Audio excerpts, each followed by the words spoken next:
জাহানকোষা, যার অর্থ পৃথিবী ধ্বংসকারী। কাটরা মসজিদের দক্ষিণ পূর্বে তোপখানা নামক একটি জায়গায় তোমরা এই কামানটা দেখতে পাবে। এই জাহানকোষা কামানের আকার, আয়তন, গঠন কিন্তু সত্যি খুবই সুন্দর। কামানের গায়ে অনেক কিছু লেখা আছে, তো সেই লেখা দেখে অনুমান করা হয় 1637 খ্রিস্টাব্দের অক্টোবর মাসে এটি তৈরি করা হয়। জনার্দন কর্মকার নামক একজন বাঙালি এই জাহানকোষা কামানটি তৈরি করেন। এই কামানের গায়ে যে কারুকার্যগুলো করা হয়েছে সেগুলো দেখার মতো।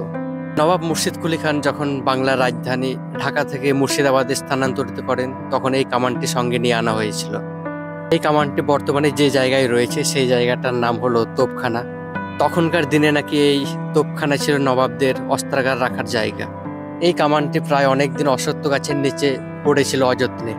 তারপর প্রত্নতাত্ত্বিক বিভাগের সহায়তায় এই জাহানকোষা কামানটি এই জায়গায় স্থান পায়। অষ্টধাতু দিয়ে নির্মিত এই কামানটি আজও মরচে পড়েনি।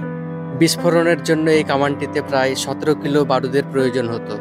এই কামানটি 17 ফুট 6 ইঞ্চি লম্বা এবং 5 ফুট চওড়া, ওজন প্রায় 12 মণ। একটু সময় কাটালাম এখানে, একটু ঘোরাঘুরি করলাম, দুটো ভাই ছিল ওদের সাথে একটু কথাও বললাম আমি। ইতিহাসের পাতায় জাহানকোষা কামানের নাম শুনেছিলাম, আজকে আমার দেখা হয়ে গেল। আমার মতে বলে যে ঐতিহাসিক জায়গাগুলো ঘোরা অবশ্যই দরকার। হয়তো তুমি ইতিহাসের ফ্ল্যাশব্যাকে যেতে পারবে না, বাট ঐতিহাসিক ফিলিংসগুলো তুমি এখানে পাবে। তো আজকের ভিডিওটা আমি এখানেই শেষ করলাম, আবার আমাদের দেখা হবে পরের ভিডিওতে।